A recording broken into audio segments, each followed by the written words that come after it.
President Trump vowing to expand his military takeover beyond Washington, D.C. With more on what's happening coast to coast, Jay Struberg with details. Jay, good morning. Yeah, good morning, Walt. Nearly 2 weeks after sending National Guard troops into Washington, D.C., President Trump now facing pushback as he eyes similar action for Chicago and other Democrat-led cities. On Friday, the president calling Chicago's mayor, quote, grossly incompetent, and said the city could be next.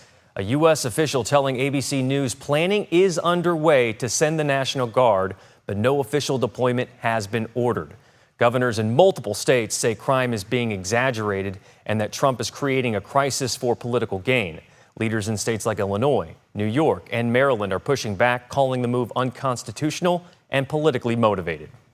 And my guess is when you look at what he did in D.C., he's not going to actually deal with crime. This is an attempt to get the goods through customs. This is an attempt to deal with cities that are welcoming cities, known as sanctuary cities, and deal with immigration. Illinois Governor J.B. Pritzker pushing back against the president's claims about crime, writing, quote, there is no emergency that warrants the president of the United States federalizing the Illinois National Guard. Donald Trump is attempting to manufacture a crisis. And Governor Newsom reacting online, saying, quote, Trump's militarization of Los Angeles seems to have been just the start of an authoritarian takeover of American cities. This is not leadership. This is a scary, unlawful grab for power, and we should all be deeply concerned. Now, despite the threats for military intervention, the White House does not have the same kind of authority over cities beyond D.C.